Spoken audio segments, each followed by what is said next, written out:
बचाने का मेरा इरादा नहीं था। अगर कागज बचाने का ही होता तो हम फटाफट वो ई गवर्नेंस के जरिए आप तक पहुंचा देते।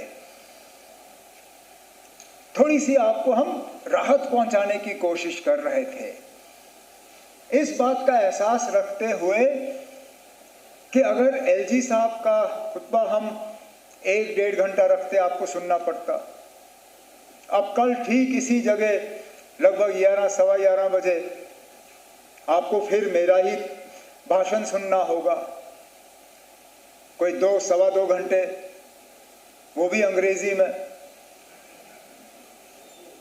तो हमने सोचा ना, जब गवर्नर साहब ने 4 महीने पहले इतना लंबा सारा खाका आपके सामने खींचा, तो इस बार इसको थोड़ा कंसाइज करके बाकी बातें हम बाद के लिए रखेंगे। तो इसमें ऐसी कोई बात नहीं है कि हम अपना एजेंडा निकाल रहे हैं या किसी चीज पे हम खामोश रहना चाहते हैं। अब कई सारे साथी इस तरफ, तो इस बार इसको थोड़ा कंसाइज करके बाकी बातें हम बाद के लिए रखेंगे। तो इसमें ऐसी कोई बात नहीं है कि हम अपना एजेंडा निकाल रहे हैं या किसी चीज पे हम खामोश रहना चाहते हैं। अब कई सारे साथी इस तरफ से भी, ऑपोजिशन के बेंचेस के तरफ से भी, डेवलपमेंट के हिसाब से बातें आई, कुछ सवाल आए, कुछ चीजों का जिक्र हुआ।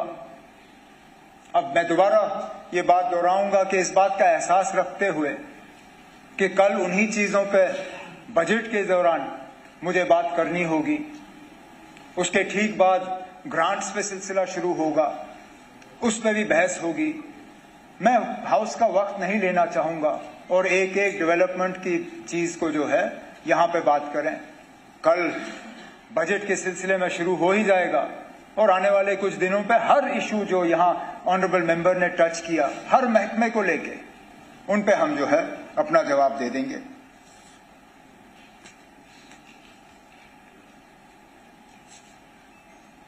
हमारे मैनिफेस्टो का यहां बहुत जिक्र हुआ, बहुत सी बातें आई मैनिफेस्टो को लेके।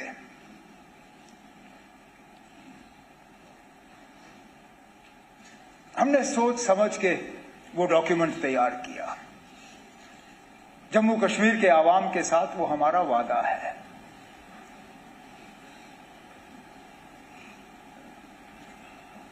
हमने जब ये मैनिफेस्टो लोगों के सामने रखा, हमने उन्हें ये कहा कि हम आपसे 5 साल का मौका मांग रहे हैं। हम इस 5 साल के दौरान ये तमाम चीजें करके अपने आप को आपके सामने पेश करेंगे। मैं आज इस हाउस में जम्मू कश्मीर के लोगों को यकीन दिलाना चाहता हूं कि जो बातें A to Z, जो बातें हमने अपने मैनिफेस्टो में की हैं, हम इन आने वाले 5 साल में उन बातों पे कायम रह के उनको पूरा करेंगे। उनमें जो कैदियों के हवाले से बात हुई, अब मैं इसमें सियासत में उलझना नहीं चाहता हूं, नहीं तो बहुत कुछ कहा जा सकता है इन कैदियों के बारे में, जिन पे 2016 में केस लगे थे और उनसे केस वापस लेने के वादे हुए जो फिर नहीं हुआ। जो टर्मिनेशंस की बात यहां पे हुई सरकारी मुलाजमों की, उसका सिलसिला किस दौर में शुरू हुआ वो हम सब जानते हैं, लेकिन सिलसिला रुक जाना चाहिए, उस पर हम वादाबंद हैं और हम अपने वादे पे कायम रहेंगे। अब लीडर ऑफ द ऑपोजिशन साहब ने ये कहा कि हम पीएसए इस्तेमाल करते हैं तो क्या गुनाह करते हैं।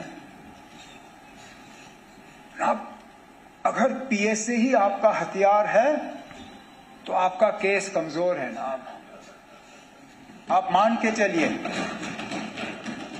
अगर आप सिर्फ पीएसए के बुनियाद पे इन लोगों को जेल में रख रहे हो सालों साल, इसका मतलब यह है कि आपके पास इनको प्रोसिक्यूट करने की कोई सबूत है नहीं, आपके पास इनके खिलाफ कोई केस है नहीं, आप सिर्फ पीएसए के जरिए जो है इनको बंद रख रहे हैं। अगर वाकई जो आप कहते हो कि ये पत्थरबाज हैं, ये ओजीडब्ल्यू हैं, ये वे हैं, तो प्रिवेंटिव डिटेंशन की जरूरत क्यों? प्रिवेंटिव डिटेंशन की जरूरत वहां पड़ती है जहां आप और कोई केस बना नहीं सकते हो। आपने मेरे खिलाफ पीएसए लगाया क्योंकि मुझे बंद करने के लिए आपके पास और कुछ था नहीं।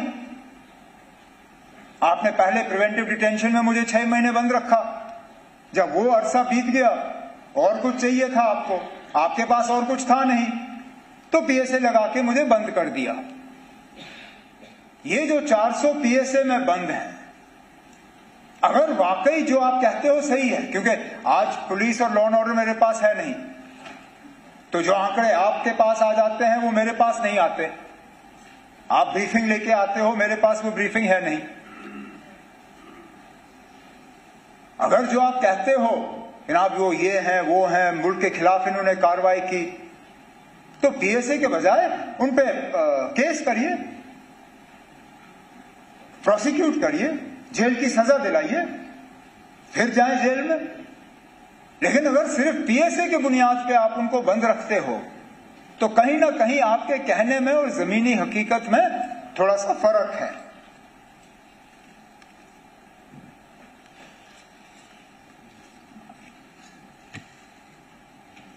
$370 के हवाले से बहुत बात हुई। मैं फिर honourable leader of the opposition की तकरीर के हवाले से ही बात करूंगा। कहा कि 370 को लेके हम हाउस का टाइम जाया करते हैं, लेकिन जितना हमने 370 पे बात की उससे ज्यादा तो शायद उस तरफ से बात आई।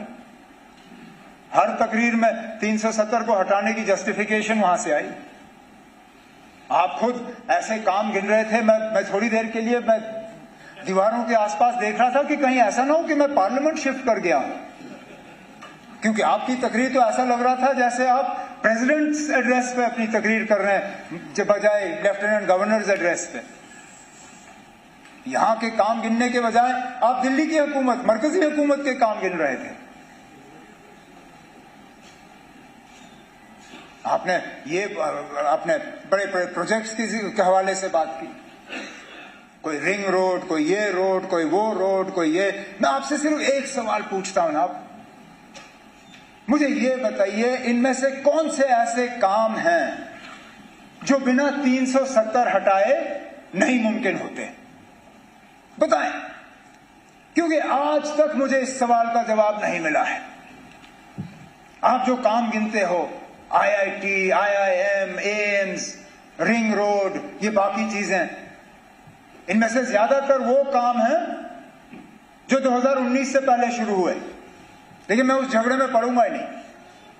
मैं आपसे ये पूछता हूं ना, मुझे बताइए वो कौन सा ऐसा डेवलपमेंट रिलेटेड काम हुआ है जो 370 हटने से पहले मुमकिन नहीं था? डेवलपमेंट के लिहाज से कौन सी बेहतरी आई? अब चलिए, आज आप कहेंगे आपको इस पे जवाब देने का मौका नहीं मिला, चलिए बजट में जब आप तकरीर करेंगे कम से कम उस वक्त मुझे बताइए ना, कोई ऐसा एक प्रोजेक्ट बताइए मुझे जो बिना 370 हटाए हुए यहां मुमकिन नहीं होता। मैं भी अपनी जगह समझ जाऊं कि ना वाकई शायद कोई बहुत बेहतरी या तरक्की आई है।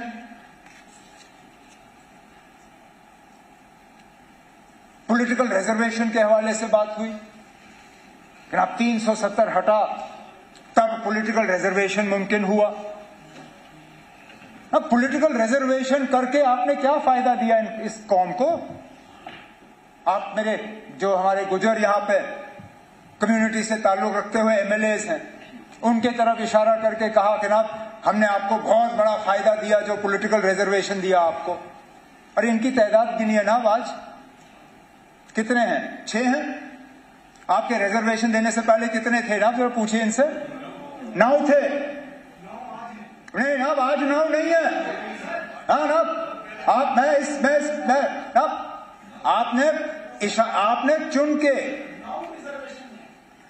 आपने चुन के गुजर कम्युनिटी को कहा यार, आप थे ना, आपने इनको कहा आपने अब आप अपनी बात को दूसरे अंदाज में पेश करेंगे, लेकिन मैं हाउस में मौजूद था।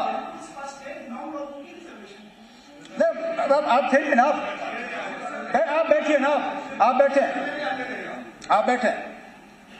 आपने उस वक्त हमारे तरफ उंगली करके ये कहा कि इन लोगों ने आपको, मतलब गुजरों को, एसटी का दर्जा देने के बाद भी पॉलिटिकल रिजर्वेशन नहीं दी। ये कहा आपने ये नहीं कहा कि हमने 9 सीटें पॉलिटिकल रिजर्वेशन दी।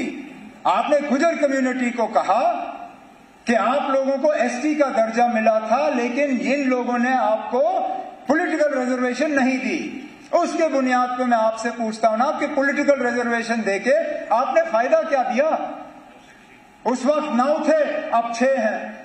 अब आप कहोगे पहाड़ियों की आबादी बढ़ गई, यहां तादाद बढ़ गई, लेकिन इसमें से 2 तो मेरे साथी ऐसे हैं जो ओपन सीटों में जीत के आ गए, तो कोई ऐसा तूफान नहीं।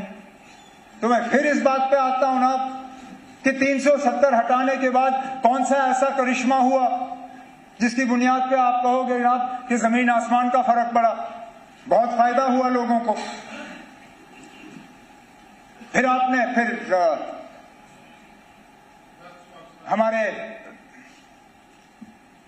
हमारे साथी शक्ति परिहार साहब ने अपनी तकरीर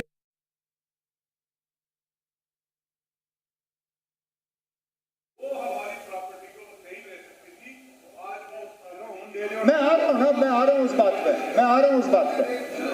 मैं उस बात पे भी आ जाऊंगा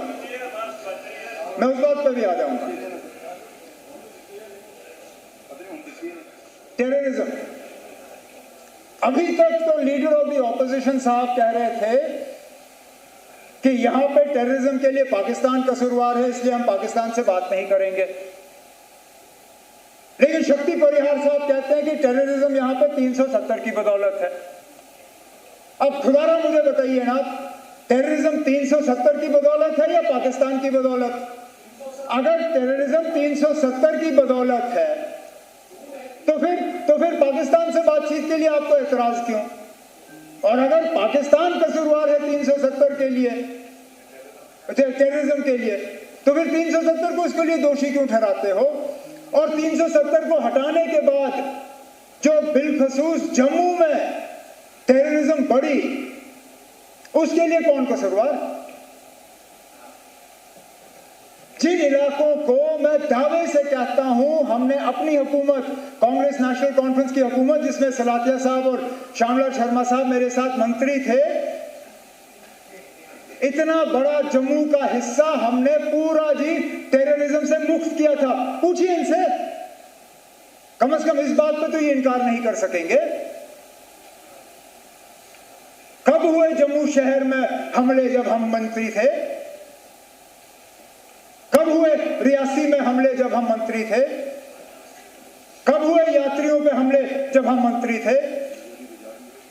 कब हुए रजौरी बाजार में हमले जब हम मंत्री थे? नहीं हुए।